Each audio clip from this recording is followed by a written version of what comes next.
Hello बच्चों, कैसे हैं आप सभी। उम्मीद करता हूं बहुत अच्छे हैं, पढ़ाई को अच्छे से कंटिन्यू कर रहे हैं। मैं हूं प्रशांत माहेश्वरी और fun with physics YouTube channel पर आप सभी का बहुत बहुत स्वागत है। आज की वीडियो क्लास में हम दो टॉपिक को सिंपली डिस्कस करने वाले हैं। First one is electric flux, second one is Gauss law. Gauss law electric flux से ही रिलेटेड है, इसलिए अपन दोनों को साथ में डिस्कस करेंगे। गाउस लॉ के दो पार्ट और आने वाले हैं, ये बात ध्यान में रख लीजिएगा। मिनिमम दो पार्ट बनाऊंगा, मैक्स टू मैक्स तीन हो सकते हैं, तो न्यूमेरिकल के कारण वो थोड़ा बड़ा हो सकता है। लेकिन बता देता हूं, आज के वीडियो लेक्चर के अंदर हम इलेक्ट्रिक फ्लक्स को डिस्कस करने वाले हैं, इसी के साथ में गाउस लॉ को डिस्कस करने वाले हैं। ठीक है बच्चों, चलिए तो सबसे पहला टास्क हमारा इलेक्ट्रिक फ्लक्स से क्या चीज होती है वो डिस्कस करते हैं। ठीक है, टॉपिक लिख देता हूं, इलेक्ट्रिक फ्लक्स। देखिए, फ्लक्स को डिस्कस करने के लिए एक सिंपल सा तरीका बताता हूं मैं आपको। आपने ये एग्जांपल फाइनल लूंगा, मैंने पहले उठा लिया है वैसे फिजिक्स की बुक। आप सभी सोचिएगा, अभी तो अगर मौसम भी इसी तरीके का चल रहा है ना, वो बिपरजॉय आ रहा है, सभी को पता होगा बिपरजॉय, वो तूफान, वो चक्रवात आ रहा है ना। तो आपने गौर किया होगा, हमारे घर की खिड़की से या फिर जो डोर लगा हुआ है, दरवाजा लगा हुआ है, उससे पास होने वाली जो हवा है वो हवा चेंज होती रहती है। कई बार तो हवा बहुत ज्यादा तेज अंदर आती हुई दिखाई देती है, कई बार हवा की इंटेंसिटी इतनी ज्यादा फील नहीं होती। वो कैसे हमें पता लगता है कि भैया वो जो हवा जो रूम के अंदर एंटर हो रही है, इसमें ये वेरिएशन कैसे आ रहा है, ये कैसे देख सकते हैं। ठीक है, ये कौन बताता है? सेम ऐसी क्वांटिटी है बच्चों, इलेक्ट्रिक फ्लक्स। रूम के अंदर आने वाली हवा को आप किससे कन्वर्ट कर सकते हैं? इलेक्ट्रिक फ्लक्स से कन्वर्ट कर सकते हैं। ये सेम पैटर्न के ऊपर काम करता हुआ आपको दिखाई देगा। देखिए, इलेक्ट्रिक फ्लक्स क्या होता है, आप जब भी किसी इलेक्ट्रिक फील्ड के अंदर अपने दिमाग में एक इमेजिनेशन बनाते हैं, एक सरफेस एरिया बनाते हैं, तो सरफेस एरिया से जितनी इलेक्ट्रिक फील्ड लाइन परपेंडिकुलर पास होती है ना, उन फील्ड लाइंस को ही हम किसके अंदर कन्वर्ट कर देते हैं? इलेक्ट्रिक फ्लक्स में कन्वर्ट कर देते हैं। वापस से थोड़ा सा रिपीट कर रहा हूं मैं, इस चीज को समझिएगा। लेट्स सपोज करो मेरा ये रूम जहां मैं ये वीडियो लेक्चर ले रहा हूं, ये इलेक्ट्रिक फील्ड वाला रूम है, इसमें इलेक्ट्रिक फील्ड है। और इलेक्ट्रिक फील्ड कहां से आ रहा है? मेरे इस हैंड से इस हैंड की ओर आ रहा है, मतलब मेरे राइट हैंड से लेफ्ट हैंड की ओर जा रहा है। कुछ इस तरीके का इलेक्ट्रिक फील्ड पास हो रहा है। ठीक है, इस पूरे रूम को मैंने इलेक्ट्रिक फील्ड मान रखा है। मैंने क्या किया, इस इलेक्ट्रिक फील्ड में इस फिजिक्स की बुक को क्या कर दिया? रख दिया। ये मेरा एक शेप हो गया, ये मेरा एक एरिया हो गया। जैसे ही मैंने इस एरिया को रखा इसमें, तो जो इलेक्ट्रिक फील्ड की फील्ड लाइंस थी, वो फील्ड लाइन इससे पास हो रही हैं और ऐसा निकल रही है। ठीक है, तो जितनी ज्यादा फील्ड लाइन इससे परपेंडिकुलर पास होंगी, वो किसको इंडिकेट करेंगी? इलेक्ट्रिक फ्लक्स को इंडिकेट करेगी। अगर ज्यादा फील्ड लाइन पास होंगी, ज्यादा इलेक्ट्रिक फ्लक्स। अगर कम फील्ड लाइन पास होंगी, कम इलेक्ट्रिक फ्लक्स। क्लियर है ये बात? अब ये ज्यादा फील्ड लाइन कैसे पास हो सकती है या कम फील्ड लाइन कैसे पास हो सकती है, वो डिपेंड करता है इसके प्रॉपर्टी के ऊपर कि आपने सरफेस को कैसे मान रखा है, उस सरफेस का ओरिएंटेशन कैसा है, उसके ऊपर डिपेंड करेगी। ठीक है, वापस से इलेक्ट्रिक फ्लक्स क्या है? इलेक्ट्रिक फील्ड के अंदर कोई भी एक एरिया चूज करो, उस एरिया से जितना फील्ड लाइन पास होगा परपेंडिकुलर, ठीक है, वो किसको रिप्रेजेंट करता है? इलेक्ट्रिक फ्लक्स को रिप्रेजेंट करता है। ये बात ध्यान में रख लीजिएगा। ठीक है, चलो काम करने की कोशिश करते हैं। तो हम लिख लेते हैं, डेफिनेशन लिख लेते हैं। Number of electric field lines, और इलेक्ट्रिक फील्ड लाइंस आप सभी को पता है क्या चीज है। वैसे मैं इस वीडियो का आई टैब आपको दिखाई देगा, उस आई टैब के ऊपर वीडियो लेक्चर डाल दूंगा। इलेक्ट्रिक फील्ड लाइंस का अपन पहले ही डिस्कस कर चुके हैं, है ना। Number of electric field lines passing perpendicular to the surface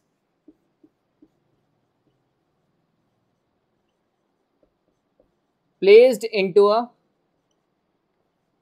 electric field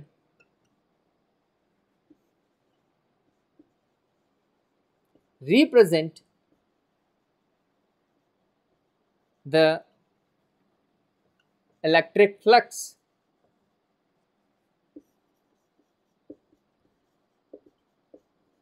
linked with the surface।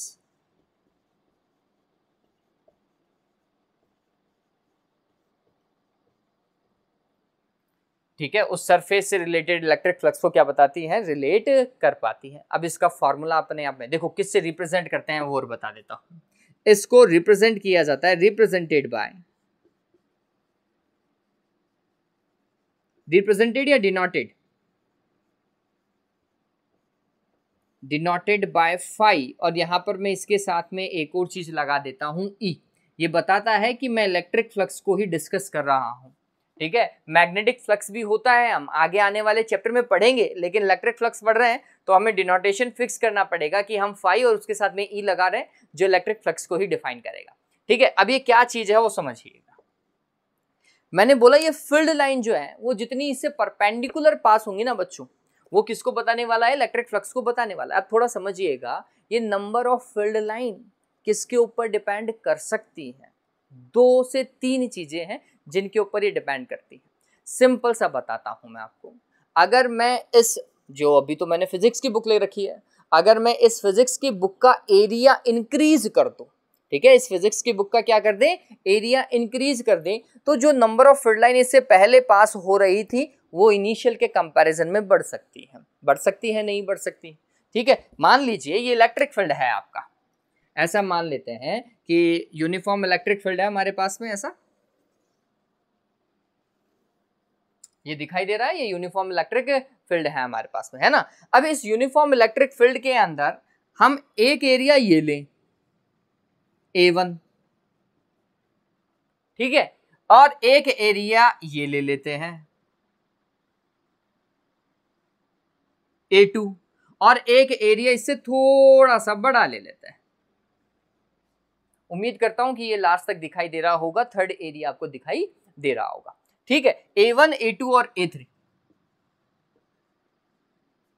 Field line और देख लीजिएगा, ऐसा और देख लीजिए।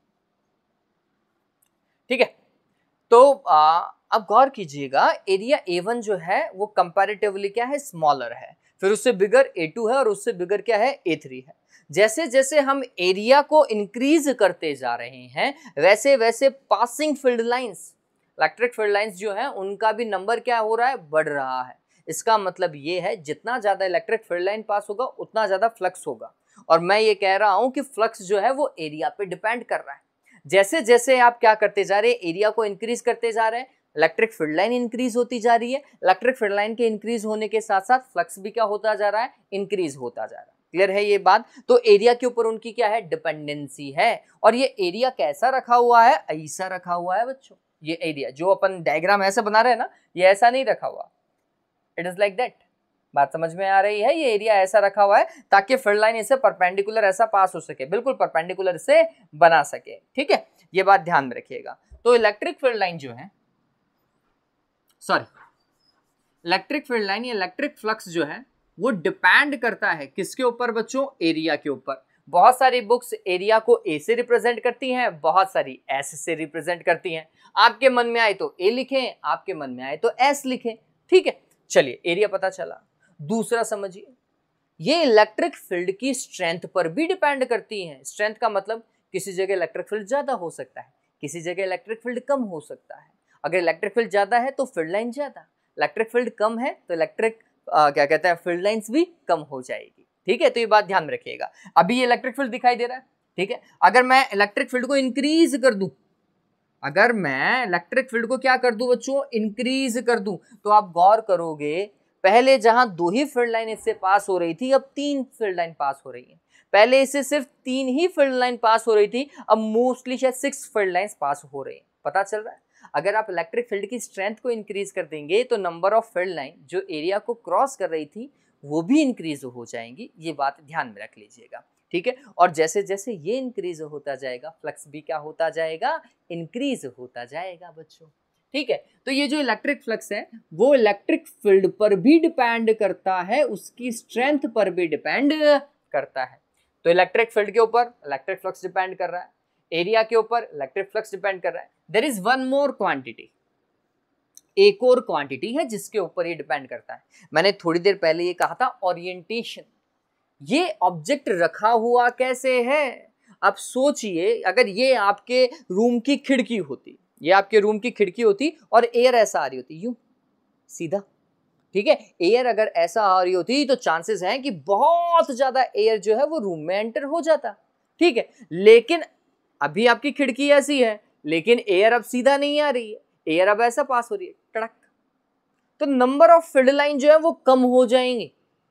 नंबर ऑफ फील्ड लाइन क्या हो जाएंगी, कम हो जाएंगी, या नंबर ऑफ एयर जो अंदर एंटर हो रहा था रूम में वो क्या हो जाएगा बच्चों, कम हो जाएगा। इसका मतलब ये है कि भैया ये एरिया और इलेक्ट्रिक फील्ड ये दोनों किस तरीके से एक दूसरे के साथ में बिहेव कर रहे हैं, एरिया का ओरिएंटेशन क्या है इलेक्ट्रिक फील्ड के साथ में, उस पर भी क्या करता है, फ्लक्स डिपेंड करता है। चलो डायग्राम से समझा देता हूं, डायग्राम से समझा देता हूं। जैसे कुछ ऐसा मान लीजिए,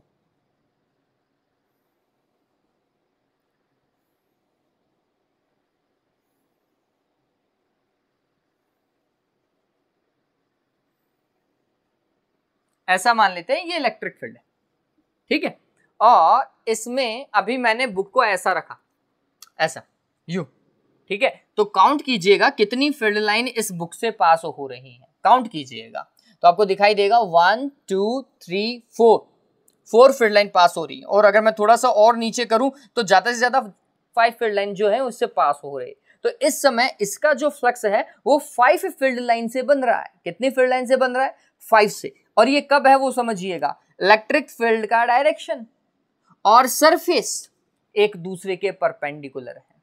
इलेक्ट्रिक फील्ड का डायरेक्शन और सरफेस एक दूसरे के परपेंडिकुलर है, पहला, या तो इसे ऐसा बोले या फिर सरफेस का डायरेक्शन बोले। अब सरफेस का डायरेक्शन क्या होता है वो समझिएगा, किसी भी सरफेस का डायरेक्शन उस सरफेस से परपेंडिकुलर आउटवर्ड होता है, सरफेस से परपेंडिकुलर और आउटवर्ड होता है, ये बात ध्यान में रख लीजिएगा। जैसे अगर मैं इस सरफेस का बात करूं तो इसका डायरेक्शन कहां की ओर है, ऐसा, आपको ये सरफेस भी दिखाई देगा, है ना। इस सरफेस का डायरेक्शन कहां की ओर है, तो हमने बोला परपेंडिकुलर और आउटवर्ड। ये वाला सरफेस का डायरेक्शन कहां की ओर है, इससे परपेंडिकुलर एंड आउटवर्ड। नीचे वाला सरफेस का डायरेक्शन क्या है, परपेंडिकुलर एंड आउटवर्ड, ऐसा, ठीक है। अब समझिएगा, वापस से समझते हैं। तो इनिशियली अगर मैं ऐसा रख देता हूं तो ये पॉसिबल है, इससे 5 फील्ड लाइन जो है वो पास हो रही होंगी, ठीक। अगर मैं इसको टिल्ट कर देता हूं, मैंने इसको ऐसा रखा, टडिंग, ऐसा, अब मेरा एरिया वेक्टर कहां की ओर जा रहा है वो समझिए, ऊपर की ओर जा रहा है। इलेक्ट्रिक फील्ड अभी भी ऐसा ही था, लेकिन एरिया वेक्टर अब चेंज हो चुका है, एरिया का डायरेक्शन चेंज हो चुका है, अब 4 ही फील्ड लाइन पास हो रही है। मैं इसको थोड़ा सा और चेंज कर देता हूं, ऐसा घुमा देता हूं, अब आप गौर कीजिएगा शायद 3 ही फील्ड लाइन पास हो रही है, 1 2 1 2 और 3 फील्ड लाइन। बात समझ में आ रही। तो जैसे जैसे आप ओरिएंटेशन को चेंज करते जाएंगे वैसे वैसे नंबर ऑफ फील्ड लाइन भी क्या होती जाएंगी, चेंज होती जाएंगी। क्लियर है ये बात। तो जब तक एरिया वेक्टर, समझना, जब तक एरिया वेक्टर और इलेक्ट्रिक फील्ड एक साथ थे तब तक फील्ड लाइन ज्यादा जा रही थी, और जैसे जैसे आप एंगल को इंक्रीज करते जा रहे हो 0 डिग्री से, है ना, जैसे जैसे एंगल को इंक्रीज करते जा रहे हो फील्ड लाइन क्या होती जा रही है, कम होती जा रही है। आपस से जब एंगल 0 डिग्री था, 0 कैसे, ये एरिया वेक्टर ऐसा, इलेक्ट्रिक फील्ड भी ऐसा, एरिया वेक्टर ऐसा, इलेक्ट्रिक फील्ड भी ऐसा, दोनों के बीच का एंगल कितना, 0 डिग्री। तो जब एंगल 0 डिग्री था ना बच्चों, तो मैक्सिमम फील्ड लाइन पास हो रही थी, मैक्सिमम फ्लक्स था।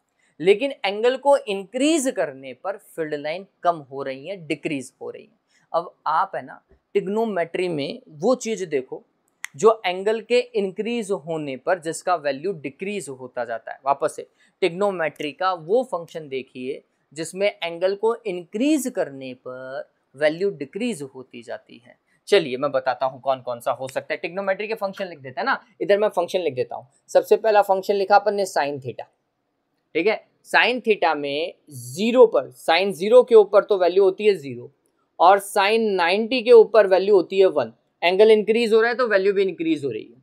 फिर कॉस थीटा, कॉस 0 पे मैक्सिमम 1 होता है और कॉस 90 पे होता है 0। पता चल रहा है बच्चों, हाँ। टेन थीटा 0 पे 0, लेकिन 90 पे आते ही ये भैया इनफाइनाइट हो जाते हैं। इस फंक्शन को तो खैर मैं यूज ही नहीं कर सकता, इनफाइनाइट पे जा रहा है तो नहीं यूज कर सकता। लेकिन गौर कीजिए ये वाला एंगल डिपेंडेंसी, इसमें जब एंगल कम था, जब एंगल कम था वैल्यू मैक्सिमम थी, और जब एंगल इंक्रीज हो गया तो वैल्यू 0 हो चुकी है। मैं आपको यही तो बता रहा हूं कि जब एंगल 0 डिग्री था तब मैक्सिमम फ्लक्स दिखाना चाहिए, मैक्सिमम वैल्यू अटेन होनी चाहिए। और जब एंगल आपने इंक्रीज करते करते करते करते करते करते 90 ले गए ना बच्चों, तो भैया कुछ ऐसा हुआ कि एक भी फील्ड लाइन इससे पास नहीं हो रही, एरिया वेक्टर ऊपर भाग रहा है, इलेक्ट्रिक फील्ड इधर भाग रहा है, एंगल 90 और इससे फ्लक्स 0। ठीक है, तो जब एंगल 90 होता है तो फ्लक्स 0 होता है, और एंगल 0 होता है तो फ्लक्स मैक्सिमम होता है। तो भैया एक ही सेटिस्फैक्टरी आंसर है हमारे पास में, कौन? Cos theta. ये बात ध्यान में रखिएगा। तो electric flux is dependent to cos theta, not sine theta. ये रीजन बता रहा हूं कि भैया हमने कॉस थीटा ही क्यों लिया, साइन थीटा भी तो ले सकता था। जिसने पहली बार फॉर्मूला बनाया वो साइन थीटा भी तो ले सकता था। साइन थीटा का ये रीजन समझिए, एंगल कम होता है तो इसकी वैल्यू 0 हो जाती है। इसका मतलब ये है कि इस सिचुएशन के अंदर अगर मैं साइन थीटा यूज कर देता तो फ्लक्स 0 होना चाहिए था। गौर कीजिएगा, एरिया वेक्टर इधर, इलेक्ट्रिक फील्ड इधर, 0 डिग्री रखूं तो जैसे ही मैं 0 रखूंगा तो 0 रखते ही साइन का वैल्यू 0 हो जाएगा, ये वाला वैल्यू 0 हो जाता। अगर ये साइन के ऊपर डिपेंड करता, अगर मैं यहाँ पे साइन थीटा लिख देता ना, तो ये क्या होता, जैसे ही ये ऐसा रखता इसके अकॉर्डिंग तो फ्लक्स 0 हो गया, जबकि इस सिचुएशन में प्रैक्टिकली फ्लक्स क्या है, मैक्सिमम है, उल्टा हो जाता। इसलिए हम साइन यूज नहीं करते हैं बच्चों। ठीक है, तो यहां पर क्या आएगा, कॉस थीटा ही एक ऐसी क्वांटिटी है जो रिलेट कर पा रही है। ठीक है ये बात। चलिए, तो इलेक्ट्रिक फ्लक्स जो है वो डिपेंड करता है किसके ऊपर, एरिया के ऊपर, इलेक्ट्रिक फील्ड की स्ट्रेंथ के ऊपर, और इलेक्ट्रिक फील्ड और एरिया वेक्टर, इलेक्ट्रिक फील्ड और एरिया वेक्टर के मिड में जो एंगल बनता है उसके कॉस पर डिपेंड करता है। ये बात ध्यान में रखिएगा। ठीक है, चलो मैं इस चीज को और अच्छे से समझा देता हूं। ये जो सारी चीज अपन ने डिस्कस की ना, इसके लिए डायग्राम से अपन और इस चीज को रिलेट कर पाएंगे जो अपन ने बोला। ठीक है, तो इसके लिए एक अच्छा सा डायग्राम बना देता हूं तो आपके लिए भी इजी हो जाएगा। चलिए, सबसे पहला टास्क अपन कर रहे हैं कुछ ऐसा, ये सारी चीजें मैं लिख देता हूं यहाँ पे। Flux dependent to electric field, this flux is dependent to area, and this flux is also dependent to cos theta. ये डिपेंडेंसी अपन दिमाग में रखेंगे, ये डिपेंडेंसी अपन दिमाग में रखेंगे, ध्यान में रखिएगा। और एक डायग्राम से इस चीज को डिनोट कर देते हैं कि भैया हमने अभी तक क्या क्या सीख लिया है ना।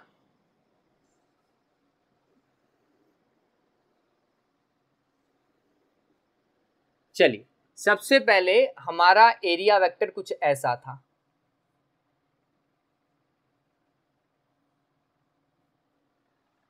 ठीक है, अब एरिया वेक्टर ऐसा देख रहा है, इसको कॉपी को ऐसा मान, कॉपी को ऐसा मानो, एरिया वेक्टर इस तरफ, ये एरिया वेक्टर है, और इलेक्ट्रिक फील्ड भी इसी तरफ है, इलेक्ट्रिक फील्ड का डायरेक्शन भी इसी तरफ है। ये वो सिचुएशन है जिसमें आपने थीटा को 0 लेना है।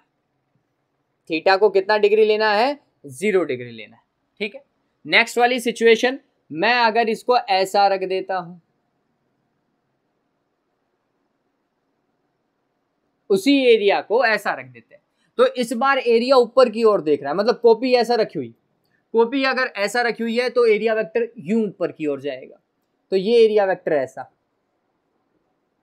और इलेक्ट्रिक फील्ड ऐसा। ठीक है, और इन दोनों के मिड का ये जो एंगल है that is theta, some value है ना। तो इस बार थीटा का कुछ ना कुछ वैल्यू है, कुछ ना कुछ वैल्यू। फिर इस बार आपने एरिया वेक्टर कुछ ऐसा ले लिया, ये अब ये प्लेट है, अब ये कॉपी ऐसी रखी हुई है यूं,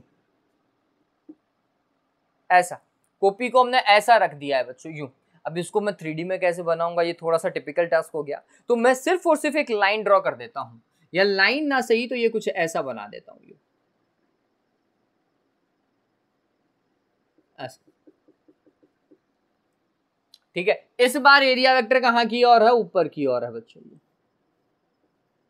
ये एरिया वेक्टर ऊपर की ओर है, इलेक्ट्रिक फील्ड इस तरफ है, theta is equals to 90 degree. बात समझ में आई? हाँ, अब गौर करना, अगर मैं इक्वेशन 1, 2 और 3 को एक साथ कंबाइन कर देता हूं तो मेरे पास में क्या एंड रिजल्ट मिलता है। तो हमने लिखना चालू किया व्हेन, या फिर फ्रॉम इक्वेशन 1, 2 एंड 3 हमने लिखा electric flux is proportional to E A cos theta. Done हुआ इतना। हाँ, और अगर प्रोपोर्शनलिटी को हटाएं तो according to mathematics and physics क्या होगा, यहां पर एक कांस्टेंट लग जाएगा। अरे लगेगा नहीं लगेगा, ये एक कांस्टेंट लगना चाहिए। अब आपको एक चीज याद होगी, ये कांस्टेंट का वैल्यू हम हमेशा इनिशियली प्रैक्टिकल से ही निकाल पाते हैं। जितने ज्यादा हम प्रैक्टिकल करते हैं हम उस कांस्टेंट की नियरेस्ट वैल्यू को अचीव करते हैं। तो हमने बहुत सारे ऐसे प्रैक्टिकल किए इन सिचुएशन को डिस्कस करते हुए, तो हमें पता चला कि ये जो कांस्टेंट यहाँ पे लग रहा है इसका वैल्यू 1 है। ठीक है, इसका मतलब आपका जो इलेक्ट्रिक फ्लक्स है ना बच्चों, उसका फॉर्मूला ही क्या है, that is E A cos theta. उसका फॉर्मूला क्या है बच्चों, ई ए कॉस थीटा है। ये बात ध्यान में रखना, इस चीज को ध्यान में रखना। कोई भी बोले what is the formula of electric flux, formula is E A cos theta. Otherwise आप इसको ऐसा भी लिख सकते हो, ई एस कॉस थीटा भी लिख सकते हैं। अगर आप एनसीईआरटी चूज करेंगे ना, तो एनसीईआरटी में एरिया को क्या लिखा हुआ है, उन्होंने एस लिख रखा है, कहीं कोई इशू वाली बात नहीं है। ठीक है, तो ऐसा डन हुआ। इतना क्लियर है ना बच्चों। अगर मैं इसे और किसी तरीके से रिप्रेजेंट कर पाऊं तो एक और तरीका है। जब भी कॉस आता है तो आप सभी को पता होता है डॉट प्रोडक्ट वाली क्वांटिटी बन जाती है, और जब साइन आता है ना तब क्रॉस प्रोडक्ट वाली क्वांटिटी बन जाती है। यहां पर कॉस थीटा आ रहा है बच्चों, मतलब ये डॉट प्रोडक्ट वाली क्वांटिटी, ई वेक्टर और डॉट में जा रहा है ए वेक्टर। या फिर आप इसे ऐसा लिख सकते हैं, E vector dot S vector area vector. ठीक है, ये ध्यान में रखिएगा, ये डॉट प्रोडक्ट में इसे ऐसा लिखा जाना चाहिए। डन हुआ रे देवताओं, क्लियर है क्या? हाँ, तो ये बात ध्यान में रखिएगा कि इलेक्ट्रिक फ्लक्स एक ऐसी क्वांटिटी है जो 3 चीजों के ऊपर डिपेंड करती है। डिपेंडेंसी पूछ सकता है, इलेक्ट्रिक फील्ड की स्ट्रेंथ पर, एरिया वेक्टर पर, और इलेक्ट्रिक फील्ड और एरिया वेक्टर के मिड में जो एंगल बना हुआ है उसके ऊपर डिपेंड करती है।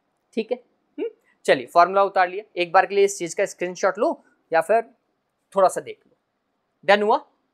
चल अब देखो, जल्दी जल्दी से एक आध चीजें और देख लेते हैं। कैसी क्वांटिटी है ये, क्वांटिटी कैसी है बताएं भाई। क्वांटिटी कैसी है, इसका मतलब आपको ये बताना है कि this is a vector quantity और अ स्केलर क्वांटिटी। ठीक है, आपको ये बताना है। बताओ जल्दी से, देखो इस चीज को और देख करके बताओ कि ये स्केलर है या वेक्टर है।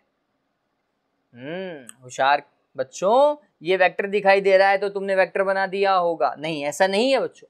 जब भी डॉट प्रोडक्ट आता है ना तो फाइनल रिजल्ट हमेशा स्केलर होता है। जब भी डॉट प्रोडक्ट आता है तो फाइनल रिजल्ट हमेशा स्केलर होता है। आप यहां से भी देख सकते थे, मैंने इसके ऊपर वेक्टर नहीं लगाया, मैं इसी क्वांटिटी की तो बात कर रहा हूं ना। तो इसके ऊपर वेक्टर लगाता तो आप हाल ही बोल सकते थे कि सर ये तो वेक्टर है। इसके ऊपर तो अपन वेक्टर लगाया नहीं, क्योंकि हमें पता है डॉट प्रोडक्ट से हमेशा scalar quantity he and result में मिलती है। ठीक है, तो क्वांटिटी कैसी है बच्चों, स्केलर है, ध्यान में रखिएगा। क्वांटिटी हुई स्केलर। अब इसके बाद में इसका यूनिट देखते हैं, यूनिट और डायमेंशन। तो इसका यूनिट देखिएगा, यूनिट इलेक्ट्रिक फील्ड का यूनिट क्या होता है वो पता होना चाहिए, न्यूटन पर कूलम। क्या होता है? न्यूटन पर कूलम। एरिया का क्या होता है? Metre square. कॉस थीटा की कोई यूनिट नहीं होती, तो आप इस चीज को लिख सकते हैं न्यूटन मीटर स्क्वायर पर कूलम, जिसे बुक्स जनरली ऐसा लिखती हैं, newton metre square coulomb inverse, ऐसा लिखा जाता है। बात समझ में आ गई क्या? डन हुआ ये। चलो इसका एक और यूनिट है, इसका एक और यूनिट है, that is volt meter. Electric field की मैंने बताई थी वोल्ट पर मीटर, और इसकी होती है वोल्ट मीटर। आगे डिस्कस करेंगे कि भैया वोल्ट मीटर क्यों आया, क्योंकि अभी तक मैंने वोल्ट को डिस्कस ही नहीं किया, वो नेक्स्ट चैप्टर का बात है। लेकिन तो भी आप याद रखना चाहें तो ये भी एक इसकी यूनिट है। क्या बच्चों? Volt meter. ठीक है, नेक्स्ट वन इज डायमेंशन।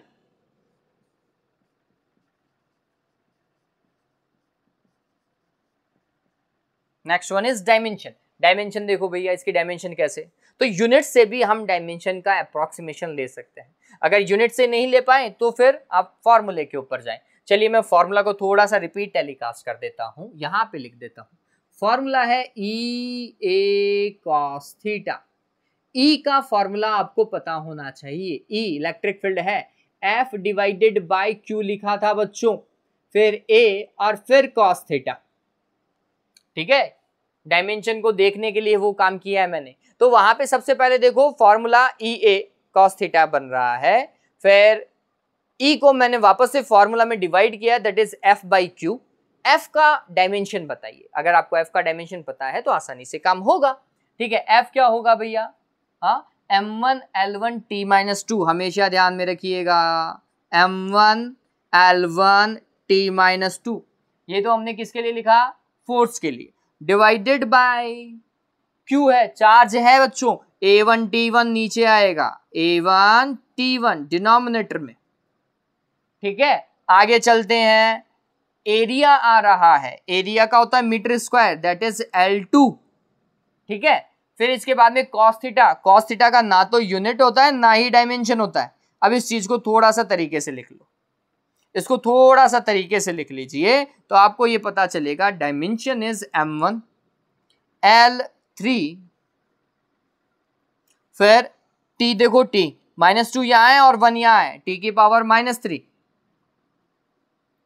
फिर a इनवर्स a की power -1, that is the dimension of electric field.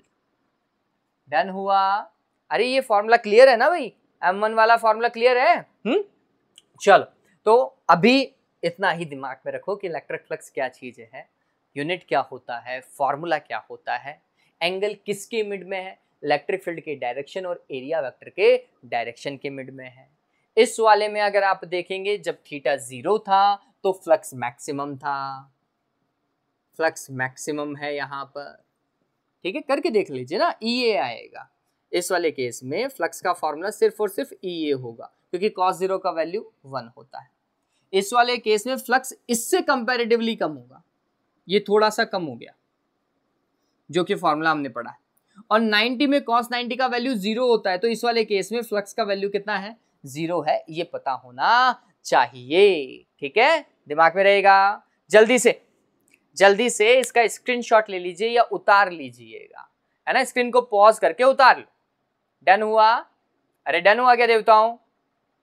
Okay, चलिए अब इसके बाद में एक आध सिंपल सा क्वेश्चन मैं आपसे डिस्कस कर लेता हूं और फिर आगे की ओर मूव करते हैं। कैसे क्वेश्चन आ सकते हैं वो डिस्कस कर लेते हैं। देखो, मैं आपको वेक्टर वाला एक क्वेश्चन करवा देता हूं।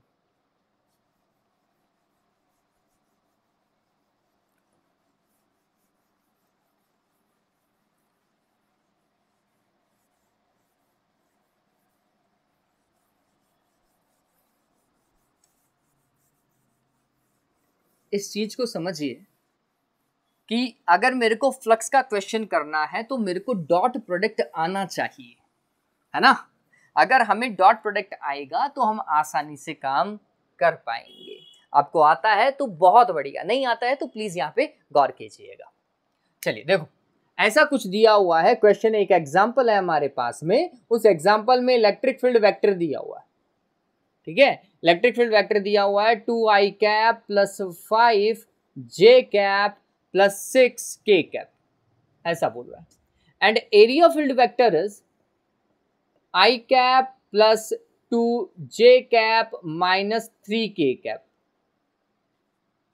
ऐसा कुछ दे दिया। और इलेक्ट्रिक फील्ड के लिए यूनिट वो स्पेसिफाई करेगा न्यूटन पर कूलम, इसके लिए वो यूनिट स्पेसिफाई करेगा मीटर स्क्वायर। ठीक है, और पूछेगा what is the electric flux linked with the surface area, उस सरफेस एरिया से कितना इलेक्ट्रिक फ्लक्स लिंक्ड है ये आपको कैलकुलेट करना है। तो हमने बोला भैया ई और ए दे रखा है, कहां दिक्कत आ रही है, flux is equals to, electric flux is equals to E dot A vector या ई डॉट एस वेक्टर, जैसा भी आप इसे लिखें। ठीक है, E vector that is 2i cap plus 5j cap plus 6k cap. Step को फॉलो कीजिए, स्टेप के नंबर होते हैं। ठीक है, फिर एरिया वेक्टर डॉट लगाए हैं यहाँ पर, ये बकायदा डॉट बताओगे आप। ठीक है, फिर यहाँ पर क्या, i cap plus 2j cap minus 3k cap. ठीक है, ये बात। फिर डॉट प्रोडक्ट में क्या होता है, i कैप को i कैप से मल्टीप्लाई करें, j कैप को j कैप से मल्टीप्लाई करें और k कैप के मल्टीपल को k कैप के मल्टीपल से मल्टीप्लाई कीजिएगा और स्केलर में काम कीजिएगा। i कैप का मल्टीपल यहां से देख लो, इसको इससे डॉट प्रोडक्ट कर रहे हैं, इसको इससे डॉट प्रोडक्ट कर रहे हैं, यहाँ पे i कैप का मल्टीपल 2 है, यहाँ पे आई कैप का मल्टीपल 1 है, ठीक है। तो क्या होना चाहिए, ये 2 है ना, मल्टीप्लाई होना चाहिए 1 के साथ, ठीक है। और मिड में हमेशा प्लस का साइन ही चलेगा। फिर जे कैप पे आओ, जे कैप देखो 5 मल्टीप्लाई होगा किससे, 2 के साथ में, 5 मल्टीप्लाइड विद 2, वापस से मिड में प्लस का साइन। फिर 6, के कैप का मल्टीपल 6 है, 6 मल्टीप्लाई होगा किससे, 3 से या -3 से। बच्चों के कैप का मल्टीपल यहाँ पे -3 है, ठीक है। तो क्या होगा, 6 मल्टीप्लाई होगा -3 से, खत्म। अब आई जे और के कैप सब हट चुके हैं, है ना, ये ध्यान में रखिएगा। दैट इज 2 + 10 - 18 कितना हो जाएगा, 12 - 18 दैट इज 6, और -6 सॉरी -6 यूनिट क्या होगी, न्यूटन मीटर स्क्वायर पर coulomb, that is the unit. अरे डन हुआ, सिंपल था, बहुत सिंपल है ये। अब इसी क्वेश्चन को अगर मैं कुछ ऐसा बोल दूं, पहला क्वेश्चन देखिएगा, आप दूसरा क्वेश्चन कर रहे हैं, अगर इसको कुछ ऐसा दिया हुआ है, electric field is given as I cap plus J cap plus K cap, ठीक है, and area vector is given only as 5 J cap metre square, और ये न्यूटन पर कूलम, ठीक है, ऐसा कुछ दे दिया। और पूछ रहा है calculate the electric flux linked with the area, calculate the electric flux linked with the area. तो फिर क्या करोगे, फॉर्मूला, वही फॉर्मूला से मत चूकना, फिजिक्स में जो है वो सब कुछ फॉर्मूला ही है, ये बात ध्यान में रखिएगा, ठीक है। अब यहाँ पे आई कैप का 1, इस भाई साहब के पास में तो आई कैप है ही नहीं, पहले तो उतार लो, आई cap plus J cap plus K cap उतारा, फिर डॉट लगाया, और यहां पर जो है वो देख लो 5 जे कैप, ठीक है। यहाँ पे आई कैप है, यहाँ पे आई कैप है ही नहीं, इसका मतलब है यहाँ पे आई कैप का मल्टीपल 0 कंसिडर करोगे आप, तो 1 को 0 से मल्टीप्लाई करोगे, 1 को किससे, 0 से, क्योंकि दूसरी जगह आई कैप है ही नहीं, प्लस यहाँ पे जे कैप का मल्टीपल 1 है, यहाँ पे जे कैप का मल्टीपल 5 है, इन दोनों को मल्टीप्लाई किया, फिर प्लस यहाँ पे के कैप का मल्टीपल 1 है, यहाँ पे के कैप भाई साहब का कोई मल्टीपल है ही नहीं, 0 है, ठीक, ये 0 ये 0, आंसर सिर्फ और सिर्फ 5 न्यूटन मीटर स्क्वायर पर कूलम, दिमाग में रहा नहीं रहा, सिंपल है नहीं है देवताओं, है ना। हाँ, तो ये बात ध्यान में रखिएगा, बहुत सिंपल है। जे कैप देखा ना, अब तो मेरे हिसाब से आपको तरीका पता चल गया होगा, ये भी लिखने की जरूरत नहीं है, डायरेक्ट 5 न्यूटन मीटर स्क्वायर पर कूलम कर सकते थे, ठीक है। तो फॉर्मूला देखो, समझो क्वेश्चन कितना सिंपल है, या उसे कॉम्प्लिकेट करने की कोशिश कर रहा है। डन हुआ, इतना डन हुआ, ऑल राइट। चलिए इसको उतार लीजिए एक बार के लिए, इन दोनों न्यूमेरिकल को उतार लीजिए, या फिर स्क्रीनशॉट ले लो देवताओं। ओके, आगे चलते हैं। इसके बाद में एक क्वेश्चन और है, इस बार वो थ्योरेटिकल क्वेश्चन बोल रहा है।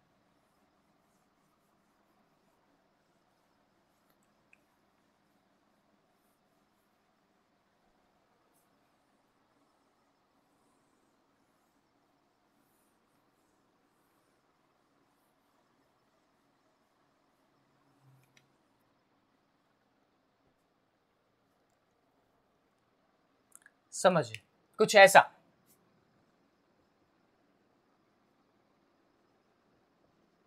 An electric field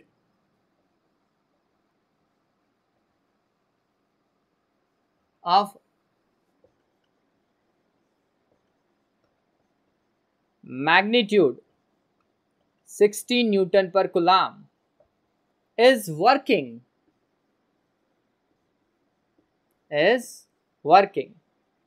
in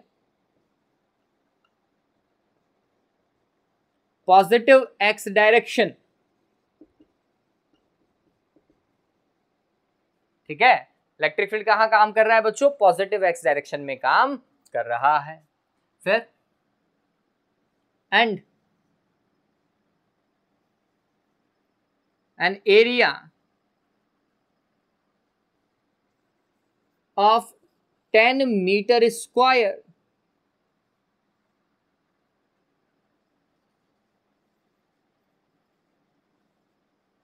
makes an angle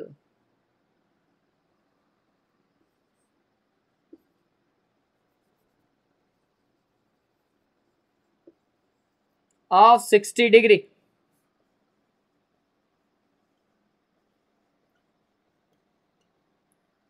with electric field. अब ये थोड़ा सा स्पेसिफाई कर देता हूं, एरिया वेक्टर लिख देता हूं, makes an angle of 60 degree with electric field. Calculate,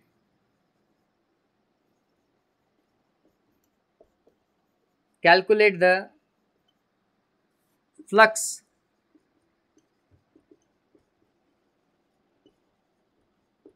linked with surface।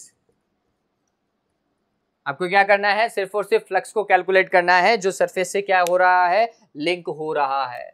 अब ये क्वेश्चन बहुत सिंपल है, बहुत ज्यादा सिंपल है, ठीक है। क्या बोल रहा है, इलेक्ट्रिक फील्ड ई का वैल्यू दिया हुआ है कितना, 60 न्यूटन पर कूलम। फिर एरिया वेक्टर दिया हुआ है कितना भैया, 10 मीटर स्क्वायर, और सब कुछ ऐसा ही में ही है, ठीक है। और यहां पे देखो ये लाइन थोड़ा समझिएगा, an area vector, area vector का डायरेक्शन क्या है, making an angle of 60 degree with electric field, making an angle of 60 degree with electric field. Electric field से 60 डिग्री बना रहा है ये एरिया वेक्टर, मतलब थीटा का वैल्यू कितना है, 60 डिग्री है, ये बात ध्यान रखिएगा।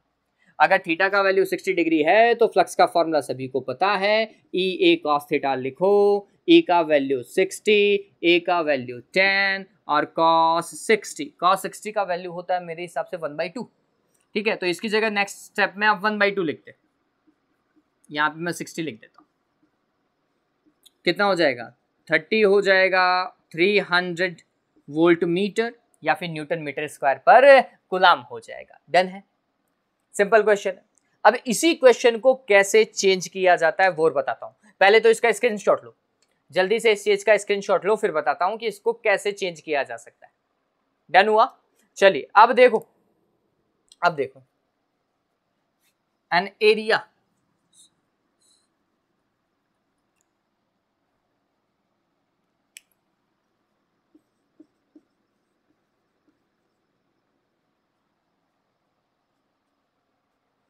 अब ये थोड़ा सा समझना, an area surface of 10 metre square makes an angle 60 degree with electric field.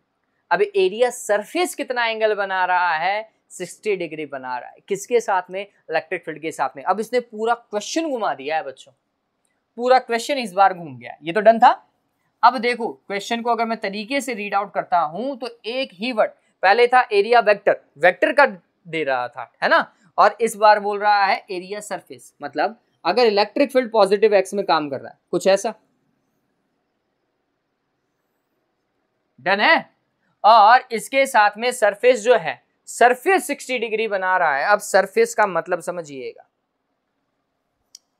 ये सरफेस, ठीक है, सरफेस इलेक्ट्रिक फील्ड के साथ में 60 बनाना चाहिए, सरफेस इलेक्ट्रिक फील्ड के साथ में। तो अगर मैं इस सरफेस को ऐसा रखता हूं, अगर मैं इस सरफेस को ऐसा रखता हूं तो सरफेस, समझना, अगर मैं ऐसा रखता हूं तो सरफेस इलेक्ट्रिक फील्ड के साथ में 90 डिग्री है, सरफेस इलेक्ट्रिक फील्ड के साथ में 90 डिग्री है। दिखाई दे रहा है ना, ये एंगल दिखाई दे रहा है, नहीं दिखाई दे रहा इधर, हाँ, ये एंगल देखो, ये 90 डिग्री का दिखाई देगा। बात समझ में आई क्या? फिर मैं जैसे जैसे इसको इंक्रीज करता जाऊंगा, सरफेस को चेंज करता जा रहा हूं, तो ये एंगल जो है 90 से फिर क्या होगा, चेंज होगा, 60 पे आएगा, नहीं आएगा। तो ये सरफेस ऐसी है बच्चों, ये सरफेस कितना एंगल बना रही है, 60 बना रही है। और यहां पर जब हम फॉर्मूला लिखते हैं ई ए कॉस थीटा, तो ये थीटा सरफेस वाला है या एरिया वेक्टर वाला एंगल है, वो समझने लायक बात है, वो समझने लायक बात है। तो ये बात ध्यान में रखिएगा कि सरफेस अगर 60 बना रही है तो एरिया वेक्टर ऐसा भागेगा भैया, एरिया वेक्टर यूं परपेंडिकुलर चलना चाहिए इससे, ये एरिया वेक्टर ऐसा चलता, ये एरिया वेक्टर होता, ये एरिया वेक्टर ऐसा काम कर रहा है। एरिया वेक्टर और सरफेस एक दूसरे से 90 होता है, एरिया वेक्टर और सरफेस एक दूसरे से 90 होता है। इसका मतलब अगर ये 60 है तो ऑटोमेटिकली एरिया वेक्टर का एंगल कितना डिग्री हुआ, 30 डिग्री हुआ, किसके साथ में, इलेक्ट्रिक फील्ड के साथ में, ये ध्यान में रखना। तो यहां पर ये सवाल घूमा है पूरा का पूरा। इस वाले क्वेश्चन के अंदर थीटा का वैल्यू 60 ना लिख करके कितना लिखा जाएगा, 30 लिखा जाएगा। ये समझने लायक बात है, ठीक है। चलो तो फॉर्मूले में वैल्यू पुट कर दीजिएगा, उम्मीद करता हूं आपको आंसर मिल जाएगा। कितना? 60 इंटू 10 इंटू कॉस 30। कॉस 30 का वैल्यू पता होना चाहिए, वैसे √3/2 होता है, ठीक है, तो वो वाली वैल्यू आपको पता होनी चाहिए। डन हुआ। क्वेश्चन को अच्छे से पढ़ोगे ना बच्चों तो आपको समझ में आएगा, और तरीके से तसल्ली से पढ़िएगा, ठीक है। अगर आपको और क्वेश्चन की प्रैक्टिस करनी है तो मेरे को बता दीजिएगा, या फिर नंबर नोट कर लीजिएगा, मैं आपको क्वेश्चन के लिए मतलब प्रैक्टिस क्वेश्चन और भेज सकता हूँ, ठीक है। अदरवाइज सबसे अच्छा तरीका ये है, वो भी छोड़िएगा, funwithphysics.in वेबसाइट के ऊपर जाइए। funwithphysics.in वेबसाइट के ऊपर जाइए, वहाँ रिसोर्सेज हैं, वहाँ पे मैंने बुक्स भी डाल रखी हैं। और फन विथ फिजिक्स नहीं तो आप एप्लीकेशन पे भी जा सकते हैं, वहाँ पर भी मैंने बुक्स डाल रखी है जिनमें बहुत सारे न्यूमेरिकल्स हैं, ठीक है। वहाँ पे आप सॉल्व कर सकते हो, उन चीज़ों को आप सॉल्व कर सकते हो, ठीक है। चलिए, डन हुआ? इतना डन? ओके, तो आगे चलते हैं बच्चों। अब इसके बाद में मैं वैसे गाउस लॉ डिस्कस करने वाला था, लेकिन अब टाइम जो है वो इतना है नहीं अपने पास में। 1 घंटे के लेक्चर के अंदर अगर गाउस लॉ अगर डिस्कस कर दिए इसी लेक्चर के अंदर, तो यही लेक्चर मेरे हिसाब से 2 घंटे में कन्वर्ट हो जाएगा अभी, ठीक है। ऑलमोस्ट 35 मिनट्स हो चुके हैं, तो ये थोड़ा लंबा खिंच जाएगा। अभी इसको डिस्कस नहीं करते हैं, गाउस लॉ को डिस्कस नहीं कर रहे हैं, लेकिन इसके मिड में हमारे पास में एक और छोटा सा पॉइंट है, continuous charge distribution. Discrete charges आप सभी को पता है, अपन ने इलेक्ट्रिक फील्ड निकाला था, अलग अलग जगह पर अगर पॉइंट चार्ज होंगे तो वो डिस्क्रीट चार्ज सिस्टम होता है। लेकिन हमारे पास में एक और पॉइंट है, continuous charge distribution. Continuous charge distribution. अब ये थोड़ा सा अपने आप में अजीब सा पॉइंट है। पॉइंट अजीब सा नहीं है, लेकिन इसका कॉन्सेप्ट आपको थोड़ा सा अजीब सा लगेगा। हमने शुरुआत में बोला था कि चार्ज जो है वो एक क्वांटाइज्ड क्वांटिटी है ना, ये आपको पता होगा, क्वांटाइजेशन ऑफ चार्ज अपन ने पढ़ा था। और वहाँ पर हम बोल रहे थे कि किसी भी ऑब्जेक्ट के पास में जो टोटल चार्ज होता है वो इलेक्ट्रॉन के चार्ज का इंटीग्रल मल्टीपल हो सकता है ना। मतलब किसी के पास में अगर चार्ज है तो वो होगा 1 electron, 2 electron, 3 electron, 100 electron, 1000 electron, 1 lakh electrons, कुछ ऐसा चार्ज होगा, इसी तरीके का तो चार्ज होगा। यही तो बात है, ये डिस्क्रीट नंबर हैं बच्चों, जहाँ आप नंबर्स की बात करते हैं, ठीक है। 1.1 की बात नहीं कर रहे। अगर 1 है, फिर 1.1 है, फिर 1.2 है, फिर 1.3 है, फिर 1.4 है, अगर ऐसा सिस्टम चल रहा होता है इलेक्ट्रॉन का तो हम बोलते हैं कंटिन्यूस भी पॉसिबल है, ठीक है। लेकिन हम बोलते हैं कि इलेक्ट्रॉन जो है वो मिनिमम से मिनिमम चार्ज होता है, और जो टोटल चार्ज होता है वो इलेक्ट्रॉन के चार्ज का इंटीग्रल मल्टीपल होता है। तो भैया वहाँ आप एक तरीके से बोल करके आ रहे हो डिस्क्रीट सिस्टम या डिसकंटिन्यूअस सिस्टम। चार्ज जो सिस्टम है वो डिसकंटिन्यूअस सिस्टम पढ़ करके आ रहे हो, और यहाँ पर आप बोल रहे हो कि हमें कंटिन्यूअस चार्ज डिस्ट्रीब्यूशन देखना है। अपने आप में कॉन्ट्रडिक्शन है बच्चों ये पॉइंट, ठीक है। ऊपर से जा रहा है क्या? चलो सिंपल सा बताता हूँ। पहले वाला पॉइंट सिर्फ इतना बोल रहा था कि चार्ज डिस्क्रीट होता है ना। जो आपने क्वांटाइजेशन बोला है, क्वांटाइजेशन का मतलब ये हुआ कि चार्ज जो है वो डिस्क्रीट वैल्यू के अंदर ही पॉसिबल है, कंटिन्यूअस वैल्यू में पॉसिबल नहीं है। और यहाँ पे हमारे पास में टॉपिक ही है कंटिन्यूअस चार्ज डिस्ट्रीब्यूशन, हम उल्टा पढ़ने वाला है। तो भैया ये कब पढ़ सकते हो वो समझने वाली बात है, ये आपको कब पढ़ना चाहिए वो समझना है। तो उसके लिए आपको मैं तरीका बताता हूँ। लेट्स सपोज करो आपके पास में एक ऑब्जेक्ट है ना, ये एक ऑब्जेक्ट ले लिया और एक रॉड ले ली, ठीक है। और इस रॉड के पास में मान लेते हैं 1 कूलाम चार्ज है। 1 कूलाम तो चलो आप बोलोगे सर आप बहुत ज़्यादा चार्ज ले लो, आपने खुद ने बोला कि बहुत ज़्यादा चार्ज है। चलो 1 कूलाम नहीं लेता मैं, 1 पीको कूलाम तो ले ही सकता हूँ, या 1 नैनो कूलाम तो ले ही सकता हूँ, माइक्रो कूलाम तो ले ही सकता हूँ, नहीं ले सकता हूँ। चलो नैनो लेकर के चलते हैं कि इस ऑब्जेक्ट को अपन ने चार्ज दिया, और चार्ज कितना दिया? 1 नैनो कूलाम, 1 नैनो कूलाम, ठीक है, इतना चार्ज है।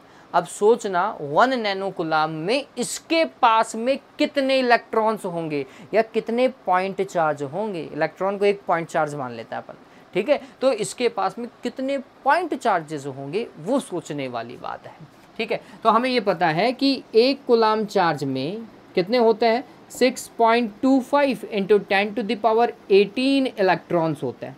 सभी को पता है ये? अरे पता है नहीं पता है? तो 1 नैनो कूलाम में कितने होंगे? सो चार्ज या number of electrons in 1 nano coulomb, multiply कर दो, नैनो का मतलब 10 की पावर, अरे कितना होता है रे 10 की पावर 9 माइनस 9 होता है। इसको सॉल्व कर लो, इतने इलेक्ट्रॉन्स होंगे 6.25 इंटू 10 टू द पावर 9, इतना इलेक्ट्रॉन है यार। हाँ, ऑलमोस्ट 10 की पावर 10 इलेक्ट्रॉन है। मतलब इतने से ऑब्जेक्ट के पास में अगर 1 कूलम चार्ज है तो उसके पास में 10 टू द पावर 10 इलेक्ट्रॉन्स होने चाहिए। इतने सारे पॉइंट चार्ज होने चाहिए।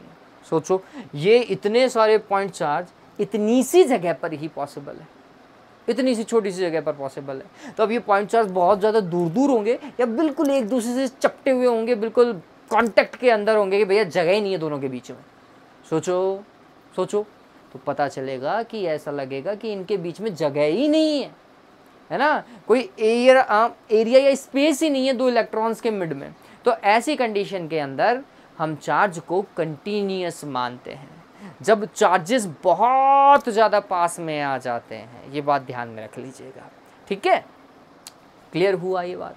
हाँ, चलो एक रीज़न तो ये। दूसरा रीज़न समझिए, अगर मेरे को इस वाले ऑब्जेक्ट के कारण इधर इलेक्ट्रिक फील्ड कैलकुलेट करना होता, पी पॉइंट पे इलेक्ट्रिक फील्ड कैलकुलेट करना होता, तो इसके पास में कितने पॉइंट चार्ज हैं? 10 टू द पावर 10 इलेक्ट्रॉन्स। तो एक इलेक्ट्रॉन के कारण इलेक्ट्रिक फील्ड इधर, दूसरे कारण इधर, तीसरे कारण इधर, ऐसे 10 टू द पावर 10 डायरेक्शन हो जाएगी इलेक्ट्रिक फील्ड की। 10 टू द पावर 10 डायरेक्शन और 10 to the power 10 electric field. और उन सभी 10 to the power 10 electric field का आपको क्या करना पड़ेगा? वेक्टर सम, क्योंकि electric field is a vector quantity. तो वहाँ पे इलेक्ट्रिक फील्ड निकालने के लिए आपको उन सभी का क्या करना पड़ता है? वेक्टर सम करना पड़ता है देवताओं, है आप में या मेरे में? मुझे लगता है कि इतनी कैलकुलेशन करने की बूता नहीं है, सीधी सी बात बोल रहा हूँ। अरे 10 टू द पावर 10 सोचो, यहाँ पे 3 बार मल्टीप्लाई करते हैं तो बोलते हैं बच्चे सर रहने दो ना, कैलकुलेटर से कर लेंगे। 10 टू द पावर 10 तो तुम कैलकुलेटर से भी नहीं कर पाओगे। ये शायद मेरे हिसाब से सुपर कंप्यूटर को बैठाना पड़ेगा वो वेक्टर सम करवाने के लिए उससे, ठीक है। तो ये एक इनएप्रोप्रिएट मेथड है किसी भी चीज़ को सॉल्व करने का, है ना। तो इसको हटाने के लिए क्या करें? तो भैया इस चार्ज को एक कंटिन्यूस चार्ज के अंदर डाल लो और उस कंटिन्यूस चार्ज को एक जगह सेंट्रलाइज मान लो और उसके कारण यहाँ पे इलेक्ट्रिक फील्ड देख लो। इतना सा सिंपल सा तरीका उन्होंने बोला, ठीक है। तो ये एक तरीका यूज़ किया गया है। बात समझ में आई क्या? तो कंटिन्यूस चार्ज डिस्ट्रीब्यूशन इसलिए भी पढ़ना ज़रूरी हो जाता है कि जब हम चार्ज को डिस्क्रीट मानेंगे तो हमारा कैलकुलेशन बहुत ज़्यादा हो जाएगा। उस कैलकुलेशन को सिंप्लीफाई करने के लिए, एक अप्रोप्रिएट मेथड देने के लिए हमें किसकी ज़रूरत है? कंटिन्यूस चार्ज डिस्ट्रीब्यूशन की रिक्वायरमेंट है, ठीक है। ध्यान में रखिएगा। चलिए, पता चल गया क्यों काम किया भैया कंटिन्यूस चार्ज डिस्ट्रीब्यूशन का। हाँ, ये डन हुआ ना? ओके, चलो अब आगे देखो देवताओं। आगे हम काम कर रहे हैं यहाँ पर, इस चीज़ को कुछ ऐसा लिख देता हूँ मैं। There are 3 types of continuous charge distribution. पहला है लीनियर चार्ज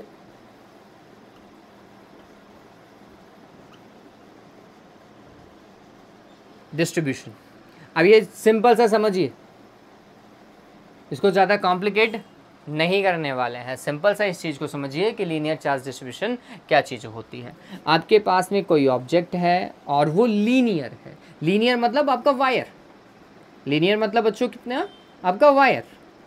आपने वायर को चार्ज दिया तो वायर के सरफेस पर आ गया और उस वायर का जो रेडियस होना चाहिए ना, उसका जो थिकनेस होना चाहिए वो नेग्लिजिबल होना चाहिए, बहुत कम होना चाहिए उसके लेंथ के कंपैरिजन में, ठीक है। तो ऐसा वायर को आपने क्या किया? चार्ज दिया। तो हमने बोला कि ये जो हमारा वायर था इसके पास में L लेंथ थी।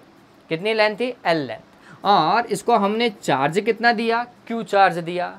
तो हमारे पास में एक मेथड बना कि L लेंथ के पास में हमने कितना चार्ज दिया? Q।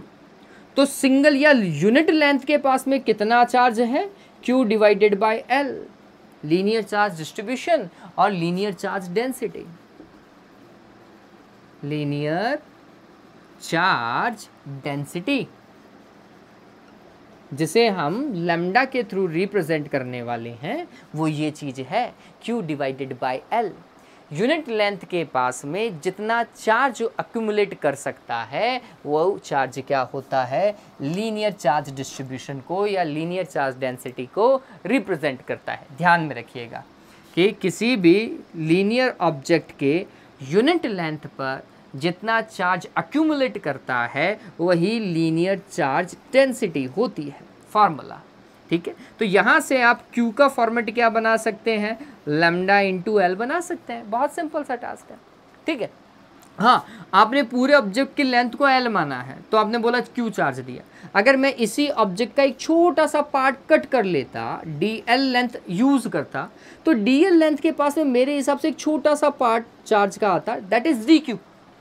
ठीक है, तो अगर आप बहुत स्मॉलर पार्ट की बात कर रहे हैं तो फिर यही आपकी लीनियर चार्ज डेंसिटी जो है that will become DQ divided by DL। ठीक है, ऊपर चार्ज ही आएगा, नीचे लेंथ ही आएगी, तो उस केस में DQ का फॉर्मेट कितना हो जाएगा, लैम्डा DL हो जाएगा। लेकिन लैम्डा के ऊपर कोई इंपैक्ट नहीं है, पहले जितना था उतना का उतना बाद में भी रहेगा। ये बात ध्यान में रखना, it is a constant quantity. अपने आप में ये क्या बन जाएगा, एक कांस्टेंट क्वांटिटी बन जाएगा। ठीक है, चलिए, ये लीनियर चार्ज डेंसिटी समझ में आया है ना। किसी भी लीनियर ऑब्जेक्ट के यूनिट लेंथ पर जितना चार्ज अक्यूमुलेट करता है उसी को हम क्या बोलते हैं, लीनियर चार्ज डेंसिटी बोलते हैं।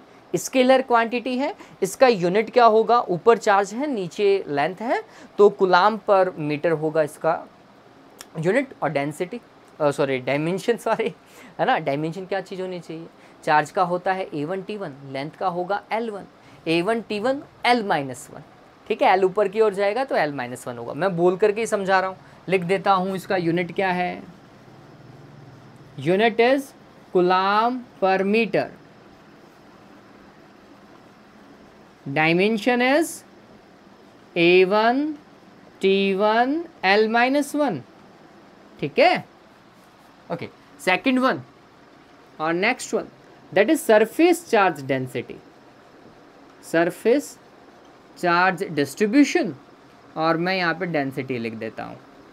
अब ये क्या चीज़ है, इस बार आपने चार्ज देना है सरफेस को बच्चों, है ना। सरफेस जैसे ये पेन जो है वो अपने आप में एक सिलेंड्रिकल सरफेस है, आप इसको क्या दे सकते हैं, चार्ज दे सकते हैं। जिस बॉल से आप खेलते हैं आप उसे भी चार्ज दे सकते हैं, हालांकि वो इंसुलेटर है तो मैं अभी डिस्कस नहीं करूँगा। लेकिन अगर वही बॉल मेटेलिक होती तो मेटेलिक ऑब्जेक्ट को आप अगर आप चार्ज दोगे तो उसकी सरफेस पर ही एक्यूमुलेट करेगा, ये बात ध्यान में रखिएगा। ठीक है, तो जब भी चार्ज किसी ऑब्जेक्ट की सरफेस पर ही रह जाता है, अंदर नहीं जाता, उसके वॉल्यूम के अंदर अगर चार्ज नहीं जाता है, तो फिर हम सरफेस चार्ज डेंसिटी को डिस्कस करेंगे। और सेम उसी पैटर्न के ऊपर, सेम उसी पैटर्न में, मतलब मान लीजिए कि ये कोई सरफेस है ना, और इस सरफेस को आपने क्या दिया, चार्ज दिया, Q चार्ज दिया। एरिया इसका A है और चार्ज आपने इसको कितना दे दिया, Q चार्ज दे दिया। और ये चार्ज जो है वो यूनिफॉर्मली डिस्ट्रीब्यूट हो गया है। यूनिफॉर्मली मतलब हर जगह एक जैसा, ऐसा नहीं है कि एक जगह ज़्यादा है एक जगह कम है, ऐसा नहीं है। ठीक है, तो हमने बोला कि इसके पास में जो चार्ज डेंसिटी होगी वो सरफेस चार्ज डेंसिटी होगी, जिसे हम सिग्मा से रिप्रेजेंट करेंगे। ठीक है, अब इसका फॉर्मेट समझिए। ए एरिया को हमने जितना चार्ज प्रोवाइड करवाया था दैट वाज Q, तो यूनिट एरिया के पास में जितना चार्ज होगा, यूनिट एरिया के पास में जितना चार्ज होगा बच्चों, वही क्या है, सरफेस चार्ज डेंसिटी है। सिग्मा का फॉर्मूला पता चला, Q डिवाइडेड बाय A होता है। अगर मैं इसके छोटे से पार्ट को कट कर लूँ तो उसके लिए भी सिग्मा कैसा लिखा जाएगा, DQ डिवाइडेड बाय DA, और एरिया को S लिख रहे हो तो Q बाई S और DQ डिवाइडेड बाय DS। ठीक है, बात समझ में आई क्या, यही इफेक्ट है। इस बार चार्ज होगा सिग्मा A और इस केस में होगा charge DQ is equals to sigma DA। लेकिन दोनों ही केस में सिग्मा ही चल रहा है ना, अपने आप ही कांस्टेंट क्वांटिटी है, होल्डिंग कैपेबिलिटी सेम रहती है। तो सरफेस चार्ज डेंसिटी पता चला, जब चार्ज कहाँ पर आ जाए, सरफेस के ऊपर आ जाए। कंडक्टर में नॉर्मली कहाँ चार्ज आता है, सरफेस पर ही आता है, ये बात ध्यान में रखिएगा। ठीक है, यूनिट देखो, इसकी यूनिट क्या होगी, चार्ज और एरिया, तो कूलाम पर मीटर स्क्वायर। तो इसका यूनिट क्या है बच्चों, यूनिट है कूलाम पर मीटर स्क्वायर। डायमेंशन चार्ज का तो वही बच्चों, अरे चार्ज का कितना A1 T1, ठीक है, और मीटर स्क्वायर है, एरिया L2 नीचे है, डिनोमिनेटर में, ऊपर जाएगा तो L-2, कितना L-2 होगा। डन हुआ, ये डन हुआ। चलिए, and finally we have volume.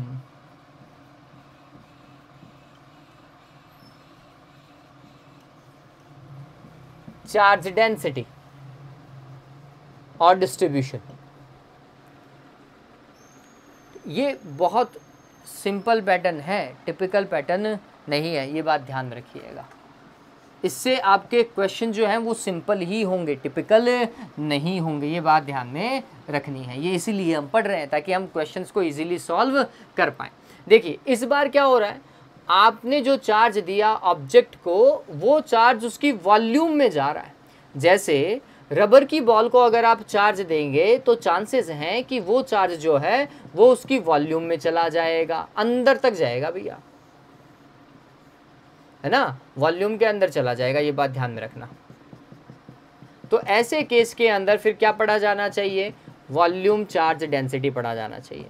ऐसे ही अगर मैं न्यूक्लियस की बात करूं, किसी भी एटम का न्यूक्लियस जो होता है उसमें चार्ज न्यूक्लियस के अंदर तक भरा हुआ होता है बच्चों, है ना, न्यूक्लियस के वॉल्यूम में होता है। तो वहां पर भी आप किसको यूज करेंगे, वॉल्यूम चार्ज डेंसिटी को यूज करोगे। न्यूक्लियस के लिए भी हम किसका यूज करेंगे, वॉल्यूम चार्ज डेंसिटी का यूज करेंगे। यहाँ पर भी सेम फैक्ट कि अगर V वॉल्यूम के पास में कितना चार्ज है, Q चार्ज है, तो यूनिट वॉल्यूम के पास में कितना चार्ज होगा, Q/V होगा। अरे इतना ही तो होगा, है ना। और यही क्या होता है, वॉल्यूम चार्ज डेंसिटी, जिसे रो के थ्रू रिप्रेजेंट करते हैं, या फिर आप इसको लिख सकते हैं dQ/dV लिख सकते हैं, इसमें कहीं कोई दिक्कत नहीं है। ये वॉल्यूम चार्ज डेंसिटी है, अगेन स्केलर क्वांटिटी है। यूनिट क्या होगा, कूलाम पर मीटर क्यूब। वॉल्यूम का क्या होता है, मीटर क्यूब होता है, कूलाम पर मीटर क्यूब, ठीक है। डायमेंशन क्या हो जाएगा, डायमेंशन हो जाएगा A1 T1, ठीक है, और इसका L³ ऊपर आएगा तो माइनस का हो जाएगा, दैट इज द डायमेंशन, ठीक है। सिंपल है, बहुत सिंपल है, ठीक है। तो ये थे 3 तरीके के डिस्ट्रीब्यूशन, मैं एग्जांपल बता चुका हूँ। ये वायर के लिए यूज़ होगा, ये वाला जब चार्ज एरिया पर आएगा तब यूज़ होगा, और ये वाला जब चार्ज वॉल्यूम के अंदर अक्यूमुलेट करेगा ना तब हम यूज़ करेंगे। एग्जाम्पल मैंने आपको बताया, वायर तो सिंपल वायर हो गया। फिर इसके लिए आप कंडक्टर्स की बात करेंगे, कंडक्टर में आप यही लगाने वाले हैं। फिर इसमें आप नॉन कंडक्टर्स की बात करेंगे, रबर की बॉल की बात करेंगे, न्यूक्लियस की बात करेंगे, वहाँ पर आप इसका यूज़ कर सकते हैं, ठीक है। और अपन सॉल्व करेंगे, क्वेश्चंस को सॉल्व करेंगे तो आपको चीज़ें समझ में आएंगी। चलिए, उम्मीद करता हूँ आज का वीडियो लेक्चर आपको समझ में आया होगा। अगर समझ में आए, अच्छा लगे तो प्लीज़ लाइक और शेयर कर दीजिएगा, और अपने सुझाव प्लीज़ कमेंट बॉक्स में ज़रूर लिखें, ठीक है। Have a good day, take care.